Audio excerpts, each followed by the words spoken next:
Monseigneur Fulgence Mouteba, bonjour. Bonjour. Comment avez-vous accueilli la nouvelle de la démission du gouverneur du Katanga, Moïse Katumbi?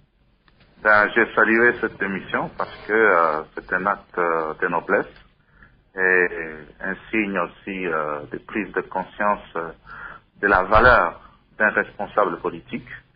On est en responsabilité politique pour servir le peuple, mais quand les conditions ne sont pas réunies, il est inutile de rester à son poste. Et par ailleurs, quand on s'engage en politique, on a des convictions. Et quand on se rend compte qu'il y a déviation par rapport aux idéaux qu'on doit poursuivre, je crois que la démission, c'est un message très important. Aujourd'hui, dans la classe politique, il se véhicule des idées selon lesquelles Moïse Katumbi s'est enrichi davantage pendant qu'il était gouverneur. Est-ce que vous pouvez en dire quelque chose? Bien, je pense que c'est complètement farfelu. C'est complètement faux parce que tout le monde au Katanga et en Zambie sait que la famille Katumbi a toujours été une famille riche. Katebe Katoto a fait des affaires au moment où il n'avait pas encore fait de la politique. Et puis d'ailleurs, il n'a jamais été gouverneur. Et Moïse Katumbi aussi, je suis témoin du travail qu'il est en train d'abattre parce que je suis pasteur de sa région d'origine. La famille Katumbi, c'est une famille riche. Depuis toujours, la politique n'est pas un lieu d'enrichissement pour cette famille. C'est donc un faux problème. Et à mon avis, on devrait plutôt se concentrer sur les écueils de la démocratie que déjà les évêques ont relevés, l'opposition a relevé, le G7 a relevé et que Moïse Katumbi a relevé. On devrait plutôt élever le débat sur les éléments qui ont été soulignés au lieu de pouvoir s'en prendre aux gens en les soupçonnant d'un enrichissement illicite. C'est complètement faux. Et quels conseils pouvez-vous prodiguer à la classe politique congolaise qui vous écoute actuellement? Oui, je pense que la classe politique congolaise devrait élever justement les débats, revenir sur les sujets qui ont été soulevés par ceux qui donnent des avis sur la marche de notre pays, à commencer par les pasteurs, nous les évêques, et ensuite par des hommes politiques de toutes les tendances. Je crois que dans une démocratie, la majorité doit avoir du respect à la fois pour son opposition, mais aussi pour des institutions indépendantes comme les églises, les ONG, la communauté internationale. Il y a maintenant des sujets qui reviennent dans les discours de ceux qui observent la marche de la politique en RDC. Au lieu de se perdre dans une rhétorique arrogante, il est important de se concentrer sur les problèmes soulevés par ce groupe d'individus pour que notre pays puisse aller de l'avant.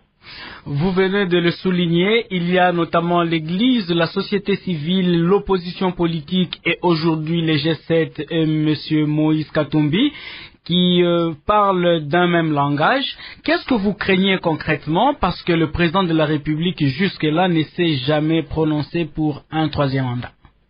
Bien, ce que je crains, c'est justement cette espèce de noirceur dans laquelle nous sommes en train de nous introduire. D'autres ont parlé du flou. Ça veut dire la même chose.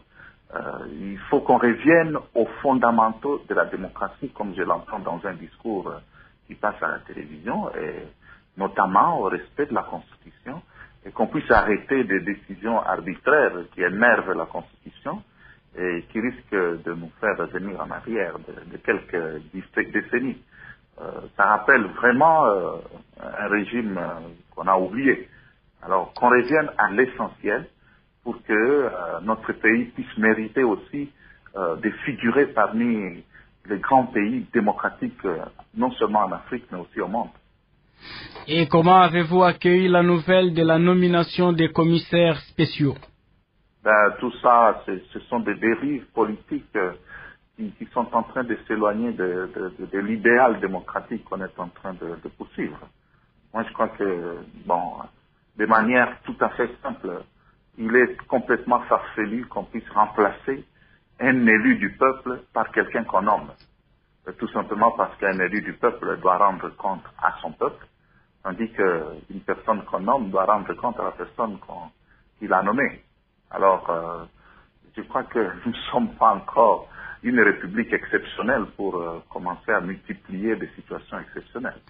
Et qu'est-ce qui peut advenir si la majorité au pouvoir continue à rester dans sa position et ne suit pas les alertes faites tant par l'Église, par l'opposition, mais aussi par la société civile et les G7?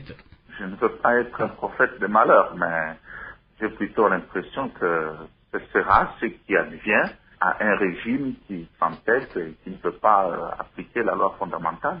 C'est pas ce que pense la grande majorité silencieuse. Et je crois qu'il est temps pour qu'on puisse se ressaisir, pour qu'on ne fasse pas un pas en arrière. Nous avons des acquis en démocratie, il faudra qu'on puisse les capitaliser, et qu'on écoute les uns et les autres, qu'on puisse respecter les libertés fondamentales et surtout qu'on respecte aussi la parole donnée. Pour nous, le respect du délai constitutionnel, c'est un point d'honneur et c'est le cap vers lequel nous allons. Il est important que tout le monde puisse justement entrer dans la bonne ligne, qu'on revienne aux bons sentiments, qu'on retrouve un climat de confiance entre les institutions et de cette manière on pourra s'en sortir. Qu'on arrête de pouvoir multiplier des décisions qui énervent la Constitution. Monseigneur Fulgence Mouteba, je vous remercie. Je vous en prie.